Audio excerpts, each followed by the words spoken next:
মধুপুরের শালবনের বুক চিরে যাওয়া মহাসড়ক বহুদিন ধরে বৃক্ষবাসী বন্যপ্রাণীর জন্য হয়ে উঠেছিল মৃত্যু ফাঁদ। সেই সংকট কমাতে দেশে প্রথমবারের মতো গাছের সঙ্গে গাছ যুক্ত করে তৈরি করা হয়েছে 5টি রোপওয়ে করিডর। এই অভিনব উদ্যোগ বন্যপ্রাণীদের জন্য কতটা নিরাপদ চলাচল নিশ্চিত হচ্ছে, টাঙ্গাইল থেকে আব্দুল লতিফের তথ্যচিত্রে বিস্তারিত জানাচ্ছেন শম্পা আক্তার।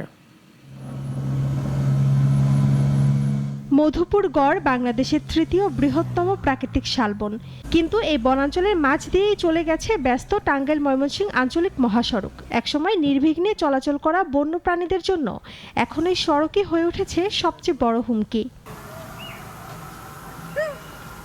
খাদ্যের সন্ধান কিংবা এক পাশ থেকে অন্য পাশে যেতে গিয়ে প্রায়শই মহাসড়কে উঠে আসে বানর, মুখপোড়া হনুমান, কাঠবিড়ালি ও সিভেট সহ বিভিন্ন বৃক্ষবাসী প্রাণী। দ্রুত গতির যানবাহনের ধাক্কায় নিয়মিত ঘটছে প্রাণহানি, আহত হচ্ছে অসংখ্য প্রাণী। এই পরিস্থিতি বদলাতে শালবন পুনঃপ্রতিষ্ঠা প্রকল্পের আওতায় মধুপুর জাতীয় উদ্যান সদর রেঞ্জের 25 মাইল থেকে রসুলপুর বাজার পর্যন্ত মহাসড়কের 5টি স্থানে গাছের সঙ্গে গাছ সংযুক্ত করে নির্মাণ করা হয়েছে রোপওয়ে করিডোর।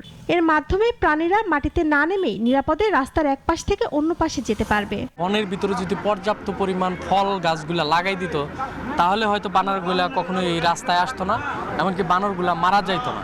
এই রোপওয়ে রাস্তাটা অনেক সুন্দর, তো ওইটার উপর দিয়ে প্রাণীগুলো যাইতে পারে রাস্তায়, কোনো কিছু সমস্যা হয় না, আর এটা তো প্রশংসনীয় অনেক। বন বিভাগের কর্মকর্তারা বলছেন, আপাতত পরীক্ষামূলকভাবে 5টি করিডোর নির্মাণ করা হয়েছে। এর কার্যকারিতা প্রমাণিত হলে বনাঞ্চলে আরও ঝুঁকিপূর্ণ এলাকায় একই ধরনের করিডোর নির্মাণ করা হবে। মধুপুরের বনের বুক চিরে তৈরিকৃত এই মহাসড়কের অনেক সময় দ্রুতগামী যানবাহনের নিচে পড়ে বানর, হনুমান সহ বিভিন্ন বন্যপ্রাণী দুর্ঘটনা ঘটে। সেই চিন্তা থেকেই আসলে রোপওয়ে তৈরি করা হয়েছে। পরিবেশ বিশেষজ্ঞদের মতে বিশ্বের বিভিন্ন দেশেই এ ধরনের বন্যপ্রাণী বান্ধব করিডোর সফল হয়েছে। তবে শুধু করিডোর নির্মাণ করলেই হবে না, প্রাণীদের এটি ব্যবহারে অভ্যস্ত করতে নিয়মিত পর্যবেক্ষণ এবং প্রয়োজনে করিডোরের খাদ্য রেখে আকৃষ্ট করার উদ্যোগও প্রয়োজন। শুধুমাত্র রাস্তার উপর দিয়ে বনের এপাশ থেকে ওপাশে যাওয়া প্রয়োজন নেই। এই রজ্জু পথ দিয়ে গেলে তারা অনেকটাই নিরাপদ থাকবে। সেক্ষেত্রে রজ্জু পথেও এরকমের আমরা দেখে থাকি প্রাণীর ব্যবহার পরিবর্তনের জন্য খাবার ব্যবহার করে অনেক সময় এটা পরিবর্তন করা হয়, সেটা বন বিভাগ করতে পারে।